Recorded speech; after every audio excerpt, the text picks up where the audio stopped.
حلوا وبالقلب لم يرحلوا لحظة. بسم الله الرحمن الرحيم. أيها الأحبة في كل مكان، أسعد الله أوقاتكم في كل خير أينما كنتم، حيث وصلنا إلى مباراة النهائية ومباراة الختام النهائي من بطولة الرمضانية. الحقيقة البطولة التي أطربت الجميع واستمتع الجميع في هذه البطولة التاريخية لنسختها السادسة على أرض ملعب السكك بقيادة فريق الصقور حسن سواريز. التنظيم كان حقيقة رائع والتنظيم كان جميل.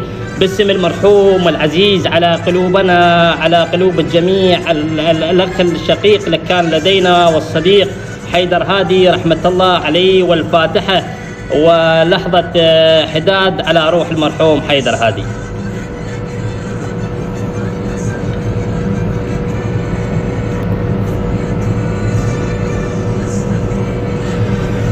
نبدأ بتشكيلة الفريقين. التشكيلة لفريق الأصدقاء بقيادة المدرب ماسكي، نواف حبيب، علي فياض، محمد سالم، فيصل غازي، سجاد سعد، محسن عبود، حارس المرمى علاء عدنان، علي عباس.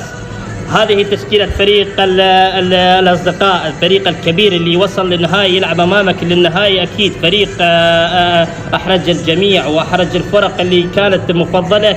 ونبدأ بتشكيلة فريق الأحرار.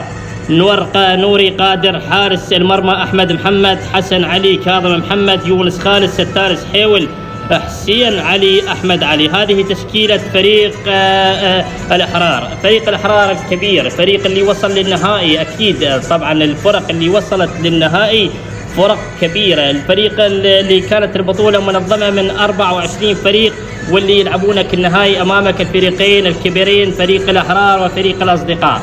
طاقم تحكيم جميل، طاقم تحكيم معروف، طاقم تحكيم تاريخي. الحكم الأول الساحة محمد هاشم، الحكم الثاني فؤاد علي، والحكم الرابع بهاء ساجد، الحكم الثالث بهاء ساجد، والحكم الرابع حسن سواريز. تشكيلة الفريقين تشكيلة جميلة، تشكيلة حقيقة معروفة، لعبت منذ البطولة إلى نهاية البطولة.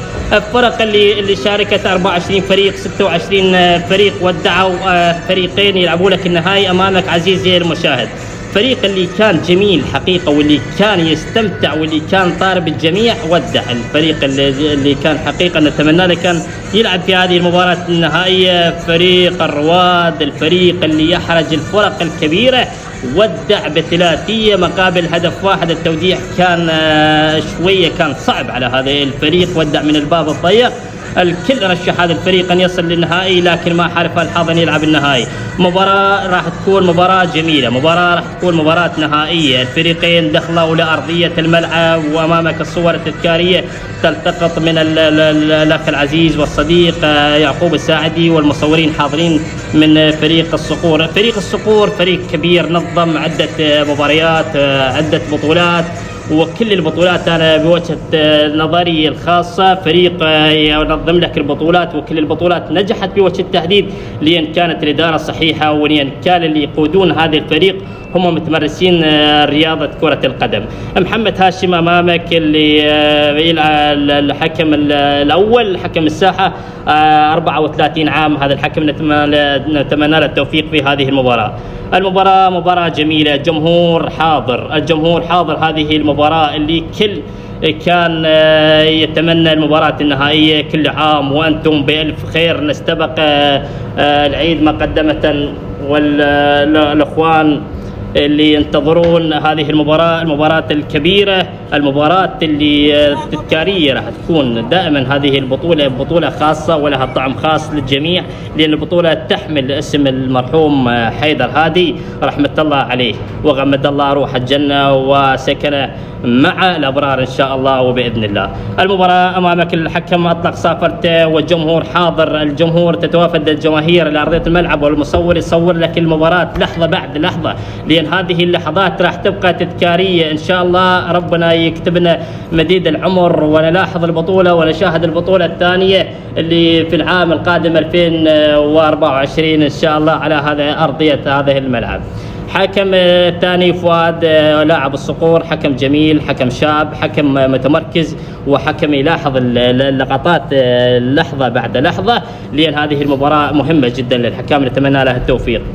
المباراة انطلقت، وأمامك عزيزي المشاهد الجمهور حاضر، حسين عبد الأمير حاضر، لاحظ هواي من أحمد عبد الحسن حاضر، الناس اللي أدعيت لهذه البطولة، ماجد سحيول، سعد خالد، هواي من الناس اللي دعيت لهذه البطولة. الجمهور مستمتع لأن أجواء رمضانية، أجواء تفصلنا عن العيد 3 أيام بالضبط. اليوم يوم خميس، جمعة، يومين يفصلنا عن العيد. كل عام وأنتم بألف خير، الصحة والسلامة للجميع إن شاء الله. محمد عبود حاضر، الكل يستمتع. سامة نمر حاضر. وصلنا لركلات الركلة الأولى لستار سحيول.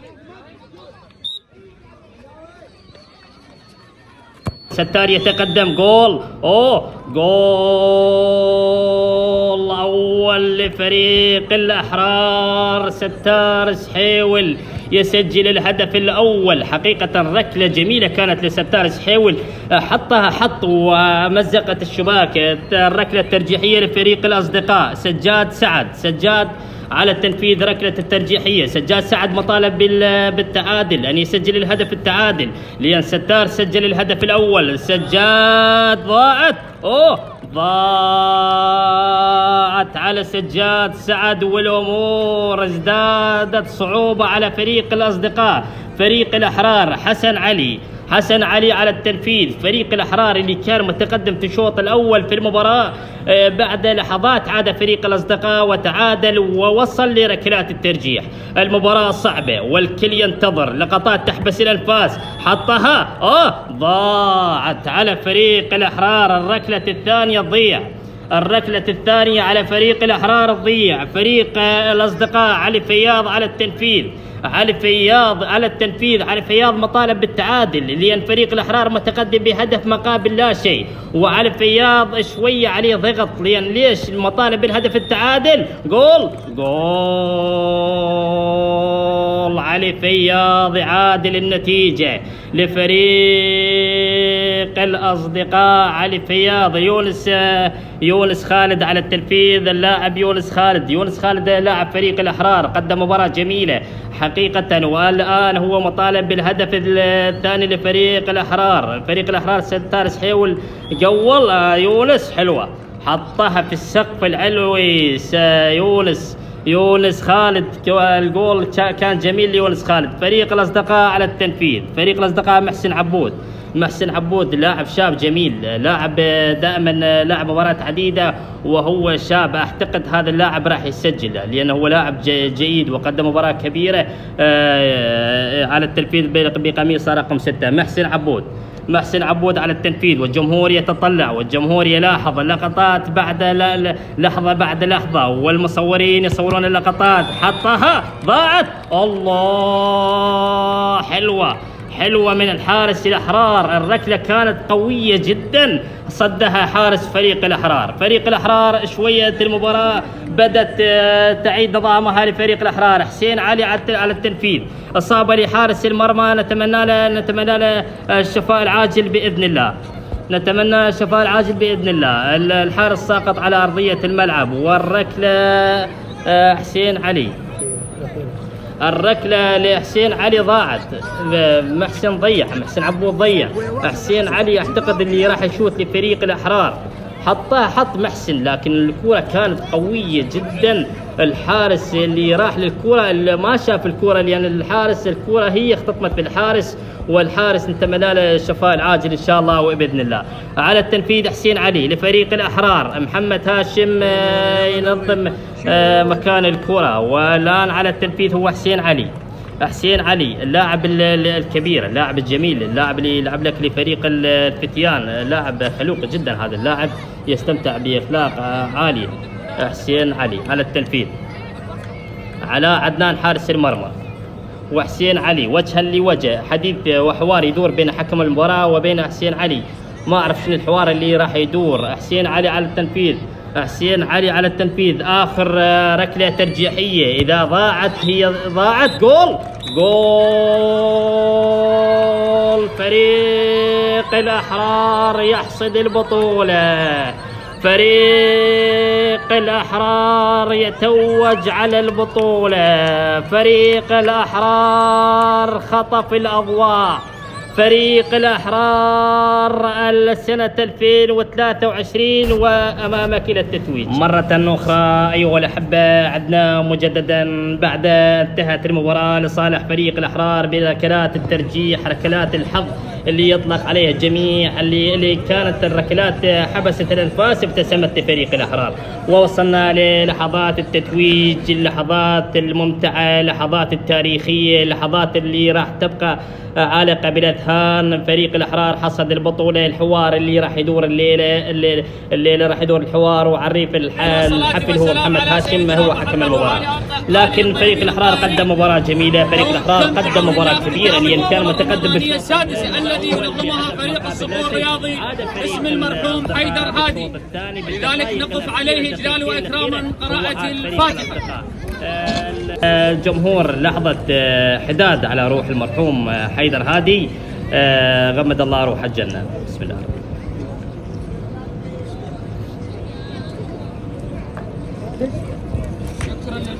الذي قام عدنا مجددا أيها الأحبة في كل مكان. فريق الأحرار اللي هو ابتسمت ركلات الترجيح. وصلنا للحظات التتويج. أفضل لاعب في البطولة، هداف البطولة، اللي حقيقة هذه راح نشوف ونتعرف عليها سوية. الكوس حاضر أمامك، الجمهور حاضر، جمهور جميل، جمهور غفير. وهو في شهر رمضان المبارك الكل كان يحضر هذه المباراة لأن المباراة كانت كلها جميلة. أنا كنت أتمنى أن يحضر فريق الرواد للنهاية.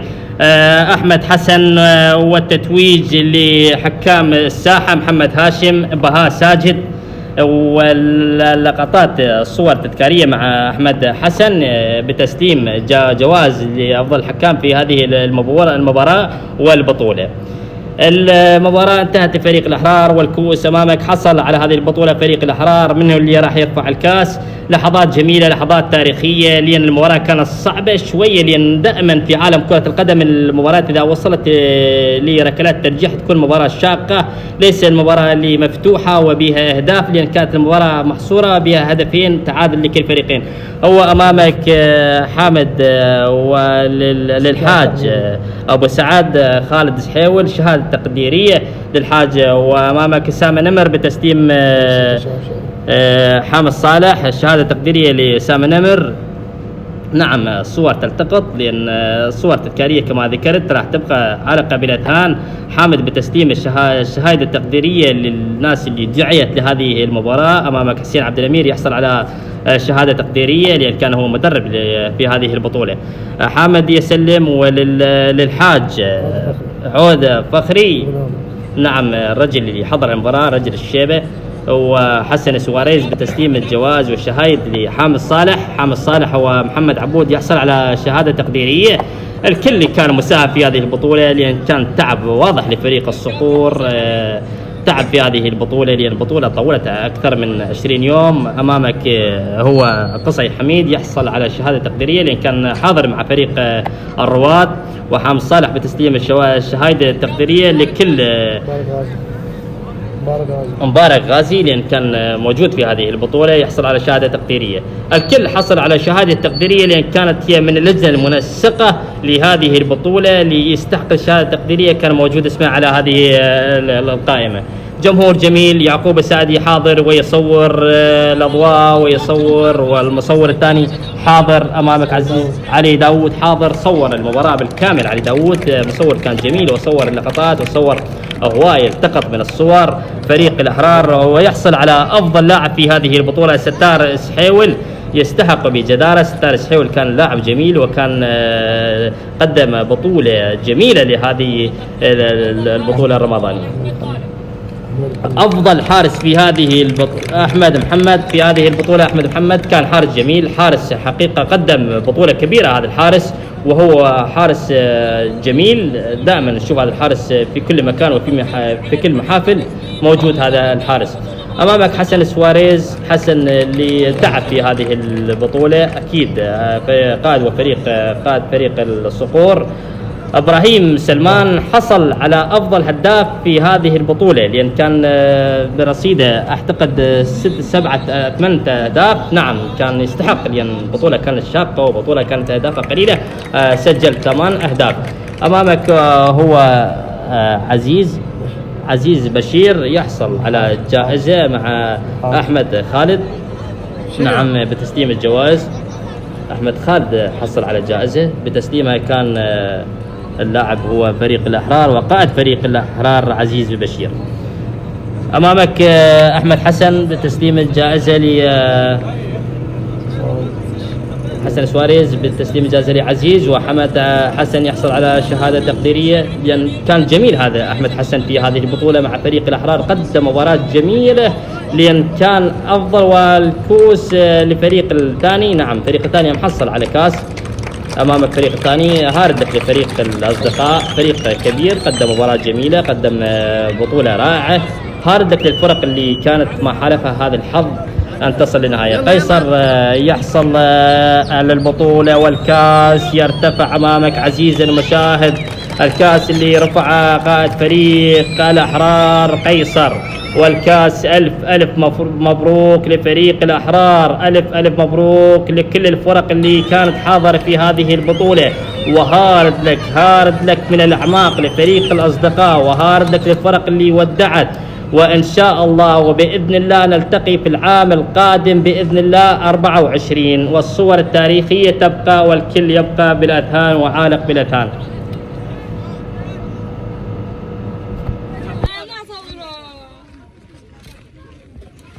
جيد.